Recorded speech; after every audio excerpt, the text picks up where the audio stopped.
tous, bienvenue sur les antennes de Spectrum Télévision. Nous sommes le 19 mai, à circonstances exceptionnelles, mesures exceptionnelles aussi. Ce soir, le journal il est bilingue sur nos antennes. Ce soir également, le chef de l'État camerounais s'adresse exceptionnellement à la nation à la veille de la célébration de l'an 48 de l'État unitaire. C'est de l'inédit dans l'histoire du 20 mai, un 20 mai qui, comme vous le savez, est célébré cette année sans festivité, en raison du contexte marqué par l'épidémie du coronavirus. Retour sur l'historique du 20 mai ainsi que sur quelques symboles de la réunification du Cameroun. Une fois de plus, bonsoir. On ouvre ce journal en langue anglaise avec vous, Josephine Bindze. Bonsoir. Good evening, Makeda. Good evening to you. Thanks for joining us. As you heard in the headlines, the President of the Republic of Cameroon will be addressing the nation tonight at 8 p.m. on the Cameroon's radio television. This unprecedented move is the third in its kind, with the first on the 19th of May 2016 addressing the Boko Haram insurgency, and the 10th of September 2019 on the National Dialogue.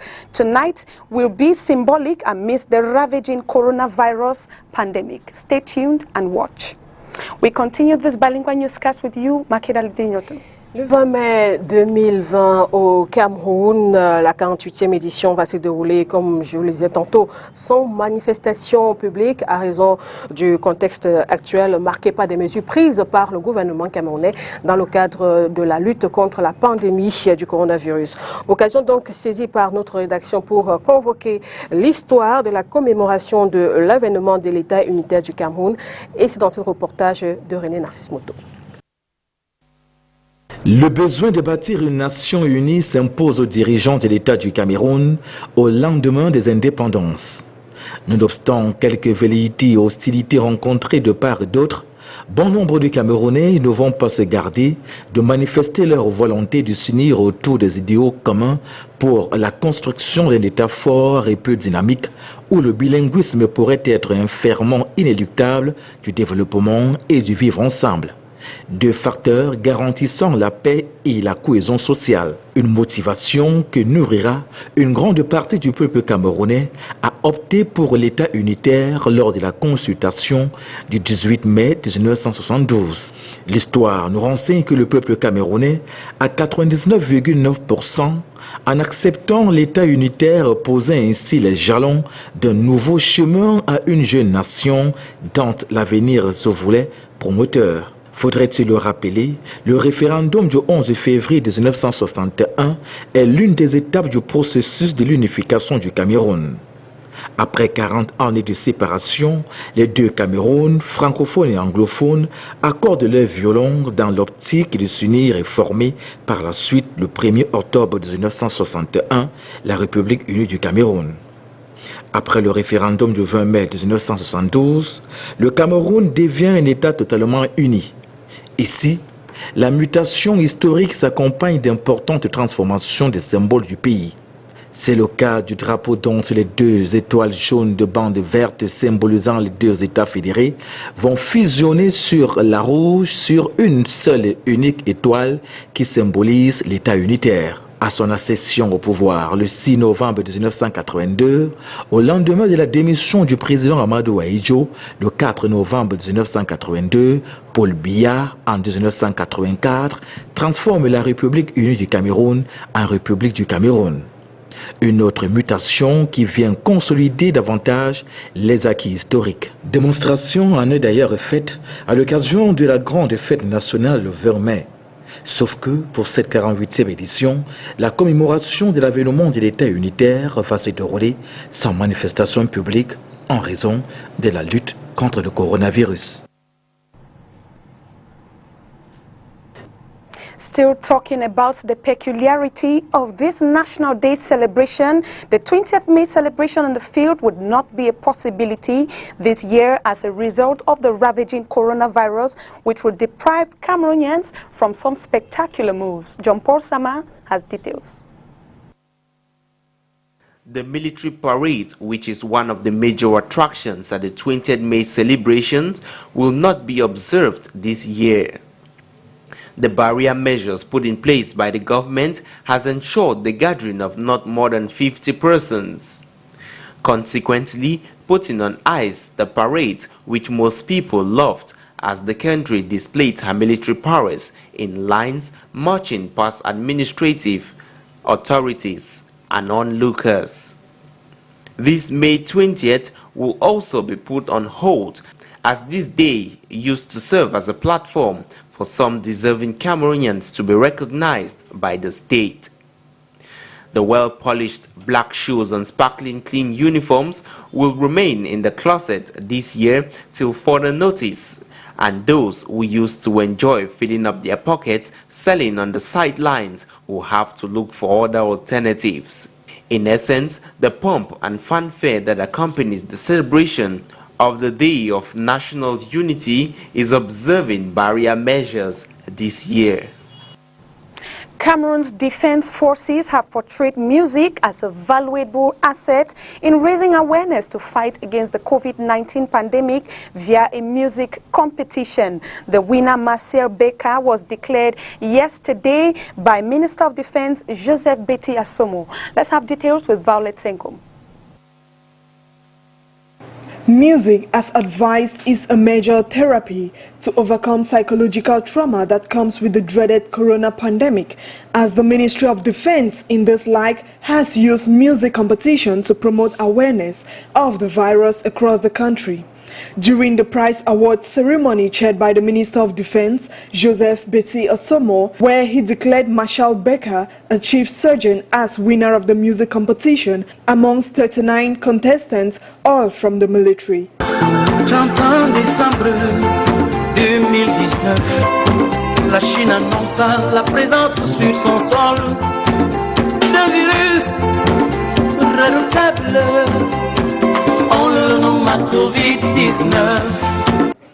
The Defense Minister Joseph Betty Asomo further calls on journalists, especially those of the audiovisual sector, to make maximum use of these musical videos aimed at reinforcing sensitization in the country.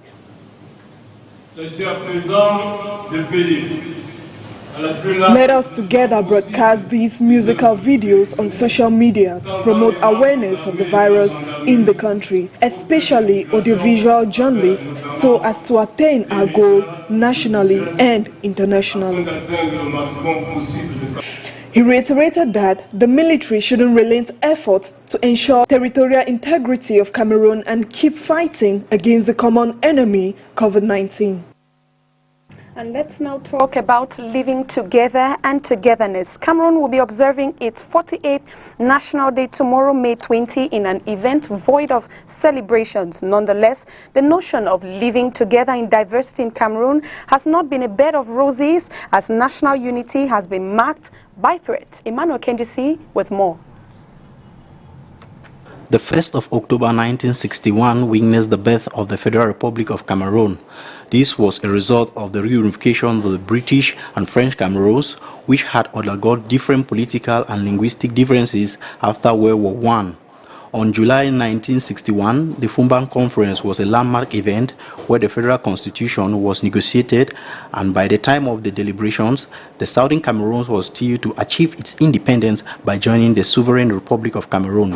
A date, however, in focus is the 20th of May 1972, when Cameroonians voted massively in a referendum in favor of a united Republic of Cameroon. And you can't understand 1972 forgetting 1966, because 1966 was preparing the birth of the unitary state in 1972. And 1972, we know that the Cameroonians were called also by referendum to say the word if they want the change from federal to unitary or not. And we know that the results were completely in favor of unitary state of Cameroon. It's been 48 long years since the 1972 referendum, and Cameroon's unity is being threatened by tribalism and other socio-political issues. Professor Daniel Aboua, however, believes Cameroon should hold on to its national unity despite the challenges. If there are some problems, we have to solve the problem. and let's solve our problems, because there is no country in the world without problem. But this problem is a human problem that can be solved by humans. And let's solve our problem. Let's continue to build this country that were given to us by founding fathers, which is something fantastic. You can't imagine when Cameroonians are outside this country, when they ask people to translate or to speak in both languages, you can't imagine how proud the Cameroonian is. And the founding fathers wanted that all the Cameroonians be bilingual, that they should speak both French and English. And if this were done, we should have not been today calling ourselves Anglophone and Francophone. The 48th edition of Cameroon's National Unity that comes up tomorrow, May 20th, won't be observed in its usual pomp and fanfare, given it has been cancelled by the head of state owing to the coronavirus pandemic. Nous vous l'annoncions en titre. Intéressons-nous à présent à quelques symboles forts de la réunification de notre pays. Allons à Yaoundé, et où on va, avec Olivier Bouziqueux, revenir sur ce monument de la réunification, monument qui a été construit dans les années 70 pour célébrer justement la réunification des parties françaises et britanniques du Cameroun. Et en marge de la célébration de la fête du 20 mai, focus ce soir sur l'historique de cet édifice qui est plus qu'un symbole culturel. Et aujourd'hui, un patrimoine touristique du pays. Reportage. C'est l'un des principaux symboles de l'histoire du Cameroun, bâti en forme de spirale conique. Chaque pilier et statue qui gravitent autour de l'édifice décrit le vécu des populations des 4 aires culturelles du pays. En clair, c'est l'ensemble des divergences et des convergences sociales caractéristiques des 10 régions qui sont ici résumées sur une vingtaine de mètres carrés. Pour comprendre la genèse et l'influence de ce monument dans le fonctionnement du Cameroun, il faut rentrer dans les années 1960-1970. 10 ans après son indépendance en 1960, le Cameroun garde la répartition administrative laissée par les colonies, d'abord allemandes, ensuite françaises et anglaises après la Deuxième Guerre mondiale. D'une part, le nord d'un Cameroun peuplé d'habitants d'expression anglaise qui ont conservé le système anglo-saxon, et le sud d'un Cameroun constitué de locuteurs d'expression française. Mais les dirigeants camerounais veulent briser cette barrière sociale et créer un seul État qui s'unit laborieusement suite à un référendum acté le 20 mai 1972. Pour immortaliser l'avènement de cette réunification, l'ancien président de la République, Amadou Ahidjo, lance un concours national et international pour faire une représentation de la réunification. 3 personnes sont retenues pour ce projet. Monseigneur Angel Benva, camerounais et concepteur de la tour, Gédéon Mpando, artiste camerounais, concepteur et réalisateur du monument secondaire, et Armand Salomon, architecte français et réalisateur du monument principal. Les 3 hommes supervisent la construction de ce monument érigé entre 1973 et 1976. Selon son architecture, il représente 2 serpents dont les têtes fusionnent, symbole de la réunification des Cameroun français et britanniques. La statue, symbole de la liberté, est la représentation d'un homme avec autour de lui 5 enfants à qui il éclaire le chemin de la tradition vers la modernité, à qui il transmet la sagesse de la tradition africaine. L'ouvrage, qui représente 50 tonnes de béton pour une hauteur d'environ 7 mètres, appartient aujourd'hui au patrimoine touristique camerounais. Un sillage focus à présent sur un autre symbole fort de l'unité nationale dans le domaine sportif. Il s'agit du stade de la réunification de Bepanda, ici même à Douala. Comment est-ce que ce stade se présentait dans les années 70, notamment année de sa construction, et quel est le nouveau visage du stade de la réunification? On voit tout ça dans ce reportage. Situé en plein cœur du quartier Bepanda Omnisport à Douala, le stade de la réunification fait partie des symboles forts de l'unité nationale.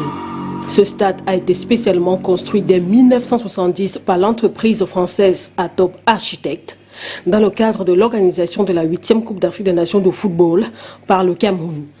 À cette époque, ce quartier avait un nom de baptême selon cet autochtone que nous avons rencontré. Nous l'avons baptisé Ntonde Omnisport par rapport au drain Ntonde qui coulait derrière là.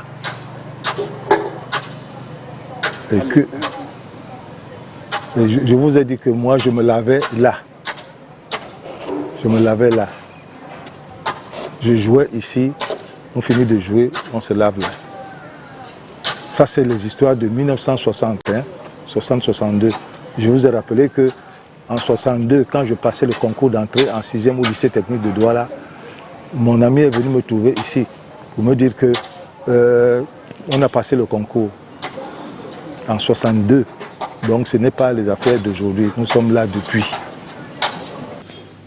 1972, c'est dans un quartier Bepanda pas encore développé que certains matchs de la CAN se jouent ici au stade de la Réunification.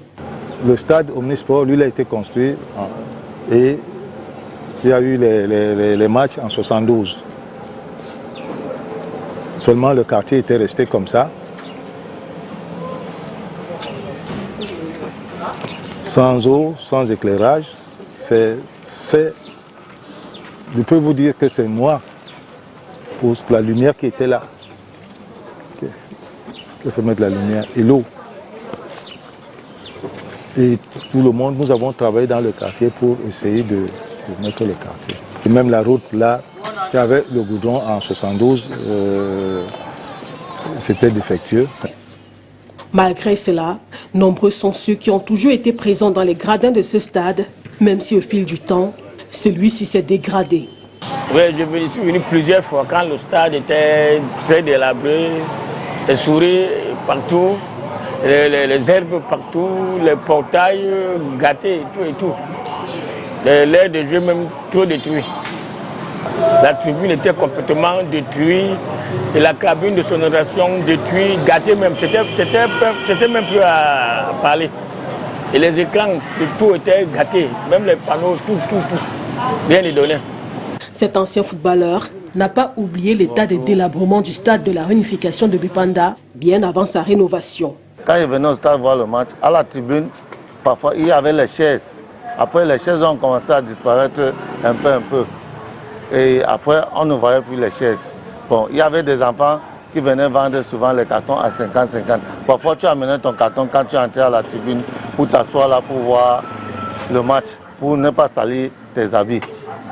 Bon, le stade n'était pas fini parce que le stade a été construit en 72. Bon, le stade n'était pas fini. Il pleuvait tellement parfois à la tribune parce que les toitures étaient trouées. Oui, il pleuvait à la tribune. Bon. Et vraiment, le stade n'était pas bien. Le stade n'était pas bien avant. Depuis 2018, les travaux de rénovation de ce stade sont effectués par Magil Construction Corporation, une firme canadienne de la construction. Cela dans le but d'accueillir la CAN 2021 après le glissement de 2019. Bon, depuis les bien vrai, depuis que les travaux ont commencé, je ne suis jamais entré dedans. On a changé tout. Maintenant, quand tu vois le stade, ce n'est plus le même stade. Le stade a été vraiment renouvelé et tout est bien maintenant. Ce qui fait aujourd'hui la fierté des fans de sport ainsi que celle des populations riveraines. Les choses évoluent et cette amélioration a été faite. Nous sommes contents qu'il en soit ainsi. Maintenant, il faudrait seulement conserver les acquis, bien garder ce qu'il y a. Et c'est là tout le challenge de ce stade de la réunification dont la rénovation a augmenté sa capacité, estimée désormais à plus de 39 000 places. And now let's talk health. The manner of burial accorded to persons who have died from the coronavirus has left a bitter feeling in the hearts of many family members. But the WHO, World Health Organization, has prescribed ways in which these corpses have to be handled. More of this with Peter Nsosi. The World Health Organization says there is no scientific proof that persons have been infected after exposure to corpses of persons who have died from the coronavirus. But it emphasizes that the security and well-being of those manipulating the corpses should be of utmost priority. Personal protective equipment and hand-washing solutions must be available. The dignity of the dead, cultural and religious beliefs, as well as their families, must be respected during the process. while hasty burial of persons dead from COVID-19 should be avoided. The World Health Organization also calls on authorities to treat each situation case by case, finding an equilibrium between the rights of families, necessity of finding the cause of death, and the risk of exposure to infection. Mortuary attendants have been told to allow family members view the corpses of their loved ones if they do not touch them, but those with respiratory issues should not, in any case, be allowed close to the corpses. Autopsies must be carried out in a highly protective area and the results given to the families to establish the real cause of death. MPs in the Meme division have donated COVID-19 kits and food items to vulnerable persons in Kumba, while President Biya's assistance has been given to the population of Ekondotiti. We remain with you, Peter Nsosi. Tap, buckets, hand sanitizers, face masks, cartons of soap and food packs constituted the support from members of parliament in Meme division to the population of Kumba. According to one of the donors, the move is a thank you message to the people for electing them despite the odds. You know, the world is taken aback by this virus. And as an MP, we thought it wiser that we should come and support the already action that is on the field to make sure that our population receive this basic equipment as prescribed by the head of state in his 13 agenda. Destined for victims of the separatist conflict and the Muslim community, they have been urged to continue respecting barrier measures put in place by government and the World Health Organization.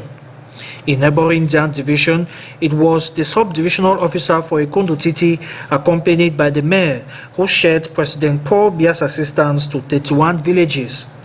Defense and security forces, religious bodies, educational establishments, transporters, non-governmental organizations, and orphanages were also beneficiaries of the head of state's largesse. They should take seriously the COVID-19 pandemic. Though it has not reached our population, but we should bar against it by maintaining the regulations, instructions from the Prime Minister, head of government, Chief Joseph on social distancing, staying indoors, and wearing of masks. Those are the key words that I said our population should continue to adhere to.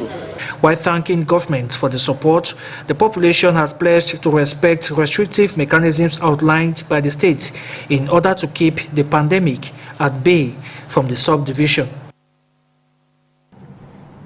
Amongst the many activities that have been thwarted by the COVID-19 pandemic, the Ascension Day, which is around the corner, may likely witness a fair appearance of Christians in churches. Reverend Dr. Paul Engulu encourages Christians to pray more while respecting barrier measures put in place by government. More with Violet Sekum.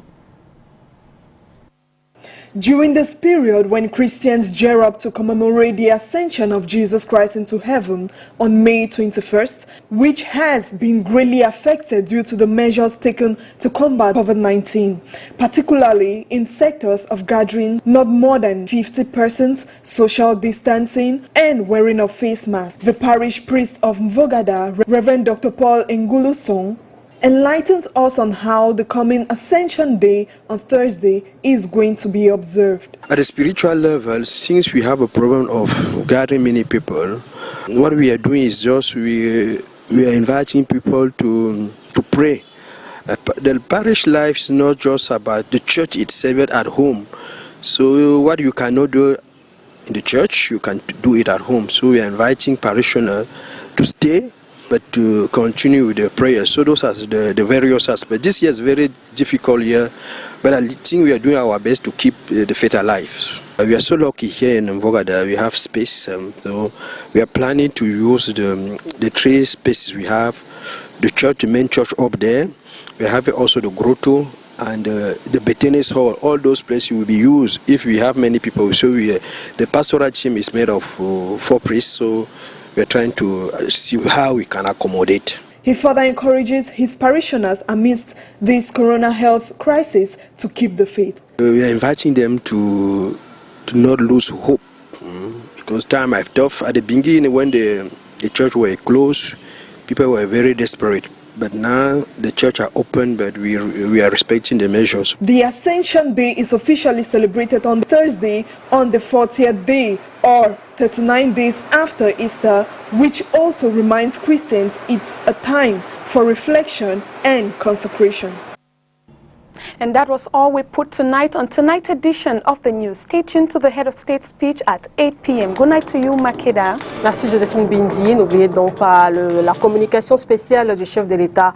C'est ce soir à 20h à l'occasion de la célébration de la 48e édition de la fête de l'unité nationale. À cet effet, rendez-vous sur STV tout à l'heure. Plateau spécial que va conduire Dipita Tongo. Merci, au revoir.